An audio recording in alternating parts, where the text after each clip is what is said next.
Drama serial دو کنارے کی آخری ایپیسوڈ میں آپ نے دیکھا کہ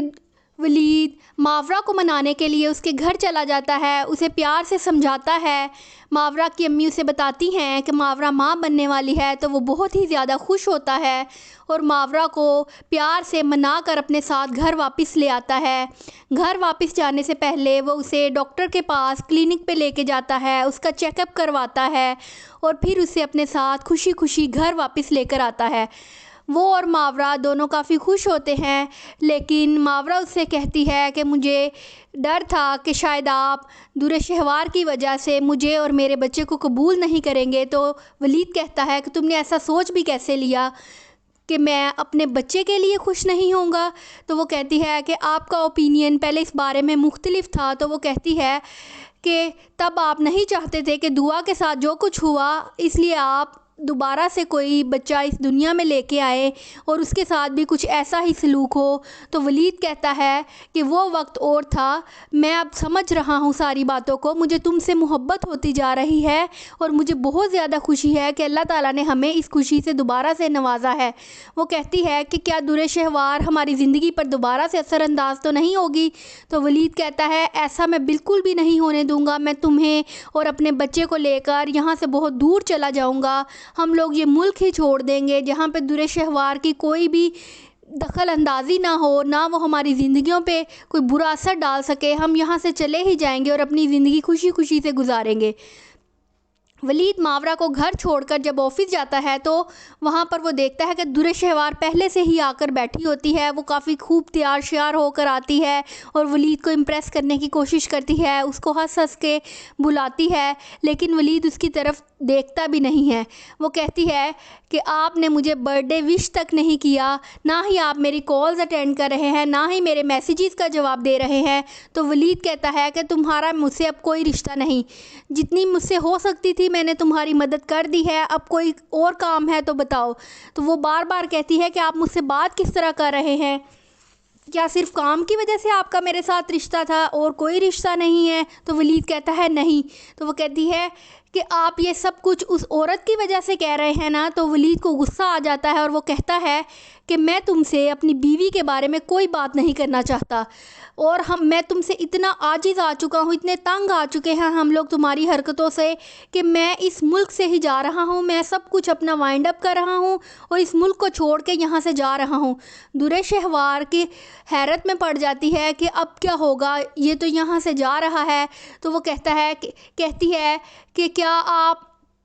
مجھ سے اتنا تنگ آ چکے ہیں، کیا میں آپ سے کوئی بات بھی نہیں کر سکتی؟ تو ولید کہتا ہے نہیں، تمہارا مجھ پر کوئی حق نہیں ہے اور میں تم سے بہت زیادہ تنگ آ چکا ہوں، نہ ہی میں تمہاری کوئی بات سننا چاہتا ہوں اور نہ ہی میں تمہیں اب پسند کرتا ہوں۔ وہ کہتی ہے آپ مجھ سے محبت کرتے تھے۔ وہ کہتا ہے وہ ٹائم گزر گیا، تم نے میری محبت کا جو حال کیا اس کی وجہ سے تو میں دوبارہ سے محبت کرنے کے قابل بھی نہیں رہا تھا، مجھے تو اب تم سے نفرت ہے، میں نے صرف انسانیت کے تحت تمہاری مدد کی۔ دور شہوار بہت زیادہ حیران ہوتی ہے اور وہ سوچتی ہے کہ میں تو سمجھ رہی تھی کہ ولید کو اپنی محبت کے جال میں دوبارہ سے پھنسا لوں گی، لیکن یہ تو میری کوئی بھی بات سننے کے لیے تیار ہی نہیں ہے۔ وہ بار بار اس کو اکساتی ہے تو ولید رونے لگ جاتا ہے اور کہتا ہے جب جب میں تمہیں دیکھتا ہوں مجھے اپنی بیٹی دعا یاد آتی ہے، تم نے اپنی انا میں، اپنی ضد میں کس طرح میری بیٹی کو مجھ سے چھینا تھا، اس کو میرے سے چھین کے لے گئی صرف اس لیے کہ تم مجھے تکلیف پہنچا سکو۔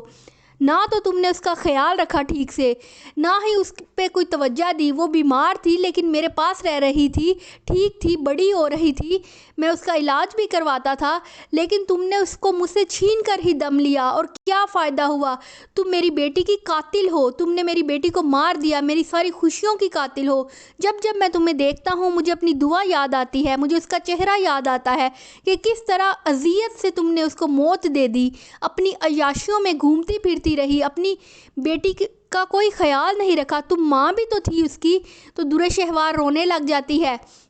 اور کہتی ہے ولید آپ کیسی باتیں کر رہے ہیں، میں بھی تو اس کی ماں ہوں۔ وہ کہتا ہے اگر ماں ہوتی تو اس طرح کا سلوک کرتی، کوئی ماں اپنے بچوں کے ساتھ ایسا سلوک کرتی ہے؟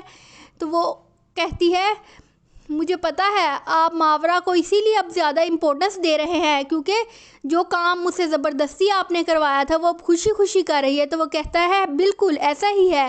اولاد اللہ کی سب سے بڑی نعمت ہوتی ہے، تم نے تو اسے بوجھ سمجھ لیا تھا، تم نے تو یہ سمجھ لیا کہ میرے گلے میں پھندا ڈال دیا گیا ہے، میری عیاشیاں ختم ہو جائیں گی، میرا باہر گھومنا پھرنا عیش کرنا میرے راستے میں رکاوٹ ڈال رہا ہے، میرے پیروں میں آپ نے اولاد کی زنجیر ڈال دی ہے۔ تو اب جب دنیا سے وہ چلی گئی تو اب تمہارا مجھ سے کیا رشتہ باقی رہ جاتا ہے؟ اب تم کس حیثیت سے بار بار میرے پاس آتی ہو؟ ہماری طلاق ہو گئی، ہماری بچی اس دنیا سے چلی گئی، ہمارے تمام رشتے ختم ہو گئے، کبھی اس بات کو سوچنا بھی نہ کہ میں دوبارہ تم سے اپنا رشتہ قائم کروں گا، میں تمہارے سائے سے بھی دور چلا جاؤں گا، اپنی بیوی اپنے بچے کو بھی لے جاؤں گا، تم سے کبھی زندگی میں کوئی رابطہ نہیں رکھوں گا۔ تو وہ بار بار کہتی ہے کہ آپ پلیز مجھے معاف کر دیں۔ وہ کہتا ہے میں نے تمہیں معاف تو کر دیا ہے لیکن صرف انسانیت کے تحت، انسان ہونے کے ناطے میں نے تمہیں معاف کر دیا ہے۔ درِ شہوار کو جب اپنی غلطی کا احساس ہوتا ہے تو وہ روتی ہے، پیٹتی ہے اور روتے ہوئے کہتی ہے ٹھیک ہے، میں ڈیزرو ہی نہیں کرتی کہ آپ مجھے معاف کریں، مجھ سے جو غلطیاں ہوئی ہیں وہ بہت زیادہ ہے، آپ میرے جیسی لڑکی ڈیزرو ہی نہیں کرتے، آپ مجھے مت معاف کیجیے گا۔ اس کو بہت زیادہ شرمندگی کا احساس ہونے لگتا ہے اور روتی پیٹتی وہاں سے اٹھ کر چلی جاتی ہے۔ درِ شہوار جب اپنے گھر جا رہی ہوتی ہے تو راستے میں اپنے ڈرائیور سے کہتی ہے کہ تم میرا ایک کام کرو گے؟ تو وہ کہتا ہے جی میڈم بتائیں۔ وہ کہتی ہے کہ مجھے ایک پسٹل چاہیے۔ ڈرائیور پہلے تھوڑا سا پریشان تو ہوتا ہے لیکن پھر وہ اپنی میڈم کا کہا ماننے کے لیے مجبور ہوتا ہے، وہ اس کو اعتبار میں لیتی ہے اور کہتی ہے کہ میں اپنی حفاظت کے لیے اپنے پاس ایک پسٹل رکھنا چاہتی ہوں، پلیز تم میرے لیے اس کا ارینج کر دو گے؟ تو ڈرائیور مان جاتا ہے اور اپنے ریسورسز کے ذریعے کسی طرح سے وہ ایک پسٹل ارینج کرتا ہے اور درِ شہوار کو دے دیتا ہے، اور جب اس کو گھر ڈراپ کر دیتا ہے وہ گھر چلی جاتی ہے۔ گھر جا کے ملازمہ سے پوچھتی ہے کہ امی کہاں پر ہے؟ وہ کہتی ہے کہ آنٹی تو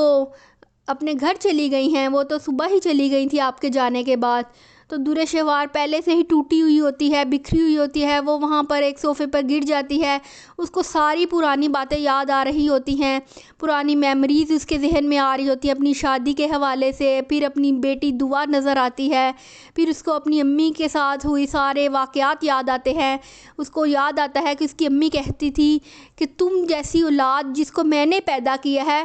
اللہ نہ کرے کہ کسی کے گھر ایسی اولاد پیدا ہو، تم تو جس کی بھی زندگی میں جاؤ گی اس کے لیے تباہی کا سبب ہی بنو گی، تم جیسی اولاد کو تو پہلے ہی سدھار دینا چاہیے تھا، یہ تھپڑ جو میں نے تمہیں اب مارا ہے یہ بہت دیر پہلے مار دینا چاہیے تھا، اگر تب بجا ہوتا تو آج کئی زندگیاں برباد ہونے سے بچ جاتی، تم نے تو ہمارا پورا گھر ہی برباد کر دیا، تم نے میرے بیٹے کی زندگی برباد کرنے کی بھی پوری کوشش کی، میری بہو کے ساتھ بہت برا سلوک کیا، اپنی سگی اولاد کی نہ تم بن سکی تو تم کسی اور کی کیا بنو گی؟ مجھے تو شرم آتی ہے تمہیں اپنی بیٹی کہتے ہوئے، میں تو کہتی ہوں کہ تمہاری جیسی اولاد ہونے سے بہتر ہے کہ اولاد نہ ہو۔ اس کو یہ ساری اپنی والدہ کے ساتھ کی ہوئی باتیں یاد آ رہی ہوتی ہیں اور بہت زیادہ ڈپریشن میں چلی جاتی ہے۔ وہ اپنے کمرے میں جاتی ہے اور جا کر اپنی وارڈروب چیک کرتی ہے، وہاں سے ایک سفید کلر کا سوٹ نکالتی ہے، اس کو دیکھتی رہتی ہے، پرانی یادوں میں کھوئی ہوتی ہے، پھر شاور لیتی ہے، کپڑے چینج کرتی ہے اور اپنے کمرے میں آ جاتی ہے۔ جو پسٹل ڈرائیور سے اس نے منگوائی ہوتی ہے بار بار اس کو دیکھتی ہے، کبھی اس کو چیک کرتی ہے۔ اس کی والدہ کافی پریشان ہوتی ہیں کہ وہ 2 دن سے فون نہیں اٹھا رہی،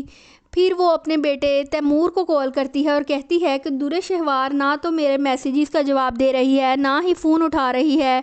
تیمور تم کسی طرح سے اس کا پتہ کرو، کیا وہ ولید کے پاس ہے؟ تو تیمور کہتا ہے امی ولید بھائی کی تو ابھی آئمہ سے بات ہو رہی تھی، وہ تو یورپ شفٹ ہو رہے ہیں اور اسی سلسلے میں ان کی آئمہ سے بات ہو رہی تھی، انہوں نے تو درِ شہوار کا ذکر تک نہیں کیا، اگر ان کے پاس ہوتی تو وہ کچھ تو بتاتے، ولید بھائی تو خود ان سب حالات سے تنگ آ گئے ہیں اور جان چھڑا کر ملک ہی چھوڑ کر آ رہے ہیں، میں انشاءاللہ کوشش کروں گا کہ آپ کو بھی جلد ہی یہاں پہ اپنے پاس بلا لوں۔ تو والدہ بہت پریشان ہوتی ہیں، وہ بار بار کہتی ہیں کہ پلیز کسی طرح کوشش کرو، مجھے بہت ٹینشن ہو رہی ہے کہ وہ خیریت سے تو ہے۔ تو تیمور کہتا ہے امی آپ کے پاس تو اس کے ڈرائیور کا بھی فون نمبر ہے، اس کی ملازمہ کا بھی ہے، آپ پلیز ان کو کال کر کے پتہ کریں اور اگر کچھ نہ ہو تو پھر مجھے دوبارہ بتائیے گا۔ اس کی والدہ اس کے ڈرائیور کو فون کرتی ہے، ڈرائیور فون کال پک کر لیتا ہے تو وہ اسے پوچھتی ہیں کہ درِ شہوار کیسی ہے؟ وہ کہتا ہے جی میڈم میں نے شام کو ہی میڈم کو گھر پر چھوڑا تھا، وہ بالکل ٹھیک ہے، خیریت سے ہیں، میں انہیں گھر چھوڑ کر اپنے گھر واپس آ گیا ہوں، آپ پلیز پریشان مت ہوئیے، وہ ٹھیک تھی، میں نے ان کو شام کے ٹائم ہی گھر پر ڈراپ کیا ہے۔ ان کو تھوڑی سی تسلی ہو جاتی ہے، لیکن پھر بھی وہ کافی اندر سے پریشان ہوتی ہیں، پھر درِ شہوار کو بار بار دوبارہ سے کالز کرتی ہیں لیکن وہ فون نہیں اٹھاتی۔ رات تک اس کی والدہ سرونٹ کو کال کرتی رہتی ہیں لیکن درِ شہوار سے بات نہیں ہو پاتی۔ رات کے کسی پہر وہ اس کی کام والی نوشین کو کال کر رہی ہوتی ہیں، وہ سو رہی ہوتی ہے تو اچانک سے اس کی فون کال بجتی ہے تو نوشین اٹھ کر چارج پہ لگا ہوا اپنا فون اٹھاتی ہے تو ان کی بات ہوتی ہے۔ تو درِ شہوار کی والدہ کہتی ہیں کہ نوشین درِ شہوار کہاں ہے؟ وہ کہتی ہے میڈم تو اپنے کمرے میں سو رہی ہیں۔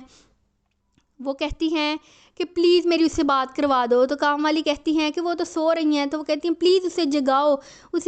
اس کو دیکھو جا کے کمرے میں، نوشین جلدی کرو، میری کسی طرح سے اس سے بات کرواؤ۔ تو ابھی نوشین بات ہی کر رہی ہوتی ہے کہ اچانک سے ایک فائر کرنے کی آواز آتی ہے اور وہ دونوں ہی بہت زیادہ ڈر جاتی ہیں۔ درِ شہوار اپنے کمرے میں موجود ہوتی ہے اور بہت زیادہ ڈپریشن میں ہوتی ہے اور وہ جو پسٹل اس نے منگوائی ہوتی ہے وہ اس سے اپنے اوپر فائر کر لیتی ہے اور خودکشی کر لیتی ہے۔ بس اس ڈرامے کا انجام آخر یہی ہے کہ برا کرنے کا انجام ہمیشہ برا ہی ہوتا ہے، جیت ہمیشہ سچائی کی ہی ہوتی ہے۔ کسی کو اتنا مت ستائیں